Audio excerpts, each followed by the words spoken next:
କହିଲେ ତମେ ଛୋଟ ଜାତି ରଜ ପାଳନ କରିପାରିବ।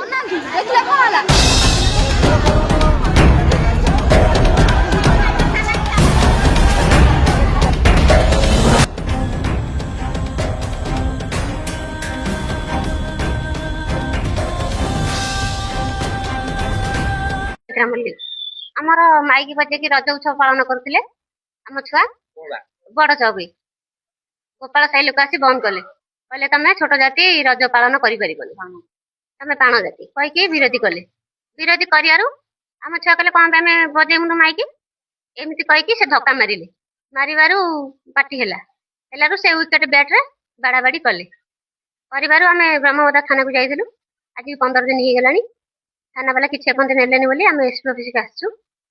ଆମେ ରହିଛି ଆମ ଗାଁରେ ହେଇଛି କେତେ ଲୋକର, ମୋ ଭାଇ ହିସାବ ସବୁ ହେବେ। ମୋ ଭାଇର ବି ହେଇଛି ମୁଣ୍ଡ ଫାଟିଛି, ସବୁ ମୁଣ୍ଡ ଫାଟିକି ଷ୍ଟିଚ୍ ବି ହେଇଛି, ଗୋଡ ମାଡ ବି ହେଇଛି, ଆଉ ବାଇକ୍ ବି ଭାଙ୍ଗିଛନ୍ତି, ବକ୍ସ ବି ଭାଙ୍ଗିଛନ୍ତି, ଆଉ ଚେନ୍ ବି ନେଇ ଯାଇଛନ୍ତି ବେକରୁ। ଏମିତି ସବୁ ମାନେ କ୍ଷତି ହେଇଛି। ଆଉ ଛୋଟ ଛୁଆଙ୍କୁ ବି ମାଡ ହେଇଛି, ଝିଅ ପିଲାଙ୍କୁ ବି ମାଡ ହେଇଛି, ନାବାଳିକା ଝିଅକୁ ମାଡ ହେଇଛି।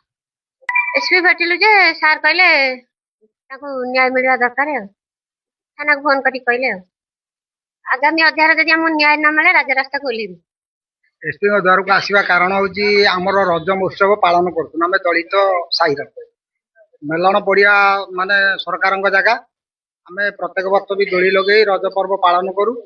ସେଇ ପର୍ବରେ ସେଇ ରଜ ପର୍ବ ପାଇଁ ପାଳନ କରୁଥିଲୁ। ସେମାନେ କ୍ରିକେଟ ଖେଳିବା ଗୋଟେ ବାହାନା କରି ଆସି କିଛି ଗୌଡ଼ ଘର ପୁଅ ସେମାନେ ଆମ ସାଙ୍ଗରେ କହିଲେ ମାଇକି ବନ୍ଦ କର, ମାଇକି ବନ୍ଦ ନ କଲେ ବାଡେଇମୁ, ତମେ ସେଟା ମାଣ କଣ ହେଇଗଲାଣି କି ଏଠି ମାଇକି ବଜେଇବ ମହୋତ୍ସବ ପାଳନ କରିବା, ଆମେ କଣ କରିବୁ। ଏମିତି କହିକିରି କିଛି ପିଲାଙ୍କୁ ମାଇକି ତାର ଛିଡେଇ ଦେଲେ।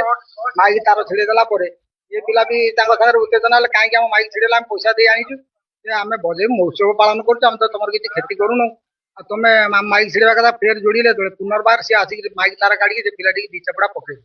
ଦି ଚାପୁଡା ପକେଇଲା ପରେ ଏ ପିଲାଟି ମଧ୍ୟ ତାକୁ ତଣ୍ଟିଆଟେ ପକେଇଛି। ତାପରେ ତାଙ୍କର ଉତ୍ତେଜନା, ସେ ଯୋଉ ଖେଳୁଥିଲେ କ୍ରିକେଟ, ସେ ବ୍ୟାଟ୍ ଆଉ ସେ ବାଡିରେ ବାଡେଇ ଗଲେ ଆସିକି ହତାହତ।